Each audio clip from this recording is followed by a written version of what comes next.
नमस्कार दोस्तों, मेरा नाम नरसिंह है। आप सबका फिर से स्वागत है हमारे इस YouTube चैनल पर और आप देख रहे हैं नरसिंह राज चैनल। आज मैं आपके सामने रेडमी 8 मोबाइल लाया हूं, जिसकी हम चार्जिंग के बारे में जानेंगे, चार्जिंग का स्टेप बाय स्टेप सॉल्यूशन देखेंगे और हम स्टेप बाय स्टेप DP के बारे में भी जानेंगे और स्टेप बाय स्टेप हम इसकी ID की थर्मल की लाइन भी जानेंगे और सब कुछ समझेंगे। एंडलेस सॉल्यूशन जानेंगे। इसमें हमारी चार्जिंग होके ही रहेगी। चार्जिंग का प्रॉब्लम सॉल्व होना ही है, चार्जिंग का एंडलेस सॉल्यूशन होगा इसमें। चलिए हम शुरू करते हैं इसके चार्जिंग कनेक्टर के B2B कनेक्टर से। तो चार्जिंग कनेक्टर से हम लोग तो B2B कनेक्टर तक चार्जिंग तो ले आते हैं किसी भी तरीके से, और मदरबोर्ड के मेन बोर्ड पर जो B2B कनेक्टर का हमारा जैक होता है वहाँ पे भी हम चार्जिंग ले आते हैं किसी भी तरीके से। लेकिन उसके बाद बैटरी कनेक्टर पे हमारी चार्जिंग नहीं आती है। उसके बाद हमारी बैटरी कनेक्टर पे चार्जिंग नहीं आती है। कई बार ऐसा होता है कि DPDM के पॉइंट यहाँ तक आते हैं, इसके बाद हमारे कंप्यूटर में कनेक्ट नहीं होता है।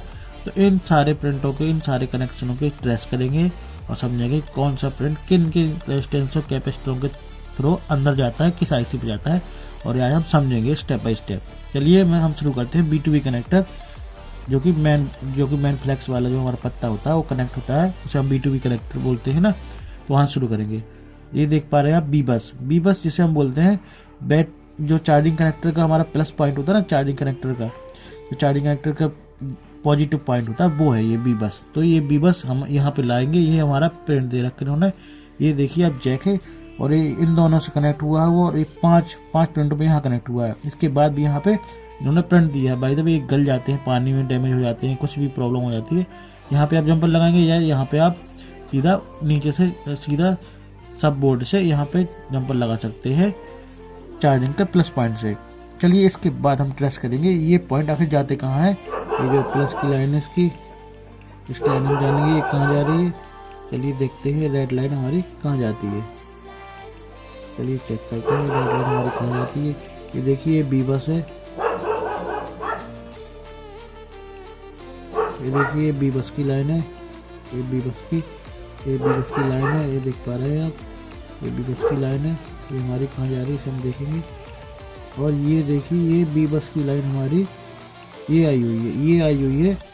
एक कैप रेजिस्टेंस लगा हुआ छोटा सा और एक कैपेसिटर, इस कैपेसिटर के थ्रू ये अंदर जाती है। ये देख रहे हैं आप, कैपेसिटर ये अंदर जाती है। ये सेक्शन मैंने आपको मेरे पिछले वीडियो में जो कि Realme 5 5S 5i था उसमें भी बताया था। इसी प्रकार की 12 वोल्ट की IC उसी में भी लगी थी। तो इसे हम OVP IC बोल सकते हैं, जो कि जस्ट चार्जिंग IC से पहले होती है, जो कि जस्ट चार्जिंग IC के पहले ही होती है। तो इसे हम OVP IC बोल सकते हैं एक तरीके से। ये इन होती है कैपेसिटर के थ्रू और यहाँ से ये आउट होती है, और ये आउट होती है एक बड़ा सा कैपेसिटर लगा रहता है और उस पर होते हुए ये सीधा IC के पहले पॉइंट पे नोच कट पॉइंट जहाँ पे होगा वहीं पे इन होगी। अच्छा आप नोटिस करिए जस्ट बिल्कुल same to same Realme 5 5S, इसका मैं डायग्राम खोल लेता हूँ तो आप देखना। तो बिल्कुल सेम चीज़ उन्होंने दे रखी है कि यहीं से इन हुआ है और यहाँ इसके बाद इन्होंने ये BPH पावर के लिए कॉइल दे रखी है और ये कॉइल के थ्रू यहाँ पे इन्होंने कैपेसिटर के थ्रू ये आउट किया है BPH पावर। इसके जस्ट नीचे इन्होंने चार्जिंग का BBAT आउट किया है। इन्होंने ये आपने इन देखा, ये इन्होंने एक रेजिस्टेंस के थ्रू कैपेसिटर के थ्रू OVP IC के अंदर भेजा हुआ है इसके OVP IC के बाद, और इस IC में अंदर इन्होंने इन कर दिया है चार्जिंग IC में। चलिए अब थोड़ा नज़र डालते हैं Realme 5 5S 5i के डायग्राम पे। ये देखिए Realme 5 5S का डायग्राम है और ये आप देख पा रहे होंगे कि इसमें भी बिल्कुल सेम जो कि हमारा बी बस है, जो कि बी बस हमारा चार्जिंग का प्लस है। ये हमारा ये बी बस आया हुआ है। तो इन्होंने एक रेजिस्टेंस की तरह दो कैपेसिटर दे रखे इन्होंने। ये OVP IC बिल्कुल सेम देखिए आप, वही है OVP IC दे रखी। देखो यहाँ पे भी ये 80 है, यहाँ पे भी OVP IC दे रखी, इन किया हुआ है और इनके बाद डायरेक्टली इन्होंने बड़ा कैपेसिटर से सीधी चार्जिंग IC के अंदर डाला हुआ है। इसको हम Realme में चेक करेंगे ना, देखना आप, ये इन्होंने एक्स्ट्रा कैपेसिटर लगा रखी है, OVP IC से इन किया है रेजिस्टेंस के थ्रू। और ये देखिए आप, ये हमारा ये सीधा देखो सीधा इन्होंने एक बड़ा कैपेसिटर के जस्ट बड़ा कैपेसिटर के साथ इन्होंने चार्जिंग IC में इन कर दिया है नोच कट पॉइंट के पहले पॉइंट पे, और ये देखिए आप बी पेज पावर उसी तरीके से इन्होंने आउट की हुई है, बी पेज पावर भी इन्होंने इसी तरीके से आउट की है। उसके जस्ट नीचे देखिए लास्ट वाले पॉइंट पे, जस्ट लास्ट वाले पॉइंट पे उन्होंने बी बैट आउट किया है, बी बैट आउट किया है, जो कि हमारे Redmi 8A में भी आउट किया है। देखा, तो आप अगर मेरे एक वीडियो देखेंगे ना सर, तो आप किसी भी मोबाइल की चार्जिंग बना पाएंगे, किसी भी मोबाइल की चार्जिंग बना पाएंगे। बस आप मेरे वीडियो स्किप ना करें, बिल्कुल स्टेप बाय स्टेप देखें।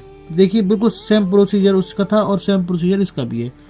सारे जहां तक 90% तो एक ही प्रोसीजर पे बने होते हैं सेट। बस कोई में आईसी चेंज होती है, तो किसी में डायग्राम चेंज होता है, तो किसी में कंपोनेंट एक्स्ट्रा लगे होते हैं। तो ये तो बहुत आसान हुआ। अगर आप इसे समझेंगे तो वो Realme 5 बहुत आसानी से समझ में जाएगा, और अगर इसे समझेंगे आप तो आपको वो समझ में आएगा। बाकी BPH पावर मैंने आपको समझ ही रखा है। अभी आप चार्जिंग का समझिए। ये भी OBPIC के थ्रू, एक कैपेसिटर के थ्रू ये हमारा इन होता है। ये हमारा Redmi 8A ही है, ये इन हुआ। यहाँ पे इन्होंने BPH पावर बनाई है, हमें इससे तो मतलब नहीं है। अब हमारा ये हमारा बी बैट जो लास्ट पॉइंट से एक लास्ट के कैपेसिटर में लगा हुआ, ये देखिए अब Realme 5 में भी यह इसी तरीके से, बिल्कुल सेम इसी तरीके से उन्होंने आउट किया हुआ है, जो कि Redmi 8 में किया हुआ है। बिल्कुल सेम प्रोसीजर दे रखा है। इस कैपेसिटर के थ्रू इन्होंने ये बी बैट आउट किया है। चलिए बी बैट देखते हैं कहाँ जाता है ये बी बैट। ये बी बैट हमारा, ये देखिए यहाँ पे बी बैट बन के आ गया है। ये हमारा बी बैट हो गया सर, ये देख सकते हैं आप, ये बी बैट हो गया। और ये बी बैट हमारा सीधा हमारा बी बैट, ये बी बैट हमारा सीधा, ये आप देख पा रहे हैं, ये बी बैट हमारा इस प्रिंट, यहाँ उन्होंने प्रिंट दिया हुआ है, यहाँ पे उन्होंने प्रिंट दिया हुआ है, यहाँ पे कैपेसिटर दिए हुए हैं, एक कैपेसिटर यहाँ दिया हुआ है, और ये डायोड दिया हुआ है, ये डायोड दिया हुआ है। इसके बाद ये हमारा सीधा और बैटरी कनेक्टर पे आ जाता है। ये हमारी चार्जिंग का प्लस का एंडलेस सॉल्यूशन हो गया। हमारी चार्जिंग होनी ही पड़ेगी। चार्जिंग हमारी इन हो चुकी है, हर तरीके से इन हो चुकी है। इसके ज़्यादा कुछ नहीं है चार्जिंग।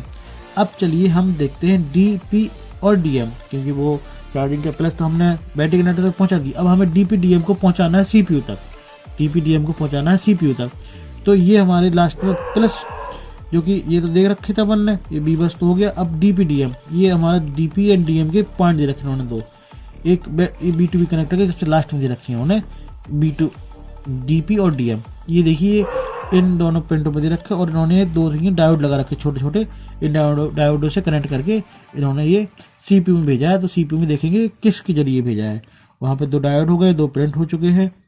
और ये हमारा देखिए DM है, ये DP है, जो कि डाटा पॉजिटिव डाटा माइनस बोलते हैं इसको। और ये हमारी लाइन कैसे आती है, ये देखिए दो रेजिस्टेंस के थ्रू, दो रेजिस्टेंस को इसी IC में इन्होंने दे रखा है। DP DM को इन्होंने इसी IC में दे रखा है। ये देखिए आप, इसी IC में चार्जिंग IC बोल सकते हैं, इसको BQ बोल सकते हैं, इसको सब पावर बोल सकते हैं, इसी के अंदर दे रखा है।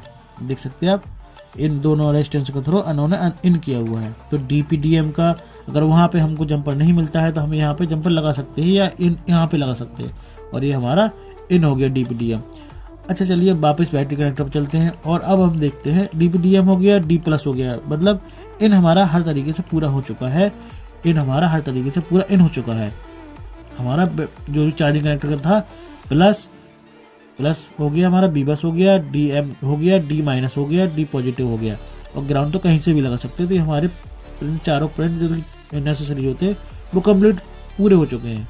अब हम समझेंगे बैटरी कनेक्टर का प्लस तो हमने देख लिया है, इन आउट हुआ है क्योंकि इन तो होता नहीं, इसमें इन होता है BPH से मतलब नहीं है अभी तो हम B बैट समझेंगे। B बैट तो हमारा पूरा हो गया इन। अब इसकी जो लाइन है ID की लाइन बोलते हैं, और इसे थर्मल की लाइन, क्योंकि डिटेक्टिनेशन चाहिए। हर बैटरी कनेक्टर में एक डिटेक्टिनेशन पॉइंट होगा, और हर बैटरी कनेक्टर में एक थर्मल का पॉइंट होगा, जो कि ID आइडेंटिफाई करेगा और थर्मल को बैटरी टेम्परेचर का पता लगाएगा। तो ये पॉइंट जाते हैं CPU में, हाँ ये पॉइंट जाते हैं CPU में, और वो पॉइंट जो DM DP के थे वो हमारी चार्जिंग IC में जाएंगे। चलिए ये पॉइंट हम देखते हैं ये कहाँ जाते हैं। ये मैंने बताया ID की लाइन है और एक थर्मल की लाइन। चलिए क्लियर करते हैं।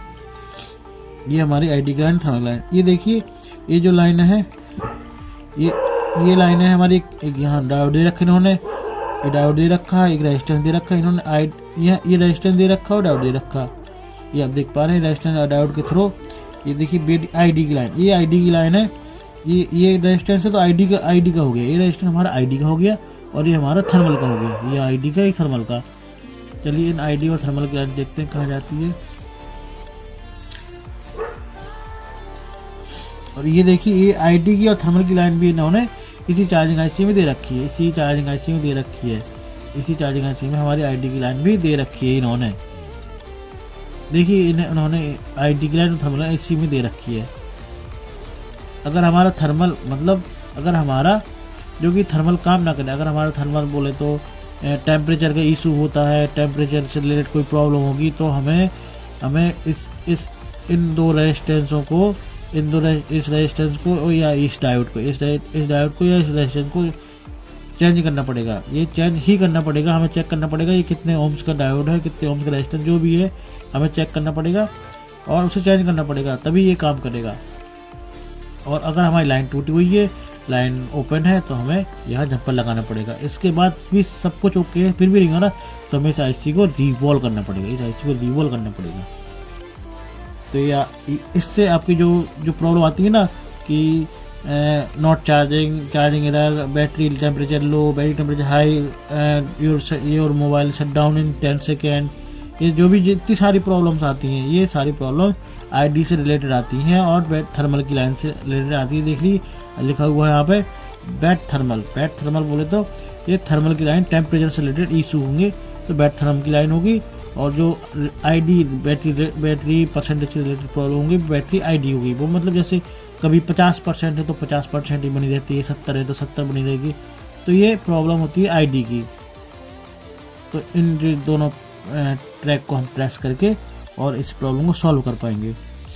अच्छा, आपको ये वीडियो अगर पसंद आया हो तो प्लीज़ लाइक कर दीजिए और कमेंट करके बताइए ये वीडियो आपको कैसा लगा, और मेरे चैनल को सब्सक्राइब जरूर कर दीजिए ताकि मैं इसी प्रकार के और सारे वीडियो ला सकूं।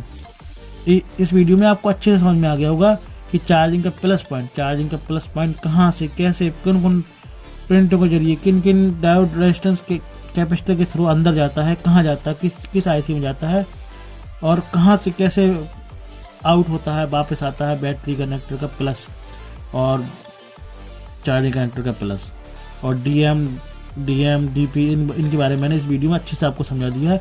अब आपकी 100% चार्जिंग बन के रहेगी, चाहे वो Redmi 8 हो, चाहे वो Realme 5 हो। आपको मैंने दिखाया ना, दोनों को बिल्कुल सेम दे रखा है इन्होंने, बिल्कुल सेम टू सेम दे रखा है। चार्जिंग का सेटअप बिल्कुल सेम टू सेम दे रखा है, तो आप बड़े आसानी से इसको बना सकते हैं, आपको ये वीडियो अच्छा लगा हो तो प्लीज़ लाइक कर दीजिए और सब्सक्राइब कर दीजिए मेरे इस चैनल को, ताकि मैं इसी प्रकार के और सारे वीडियो ला सकूँ। Thank you sir.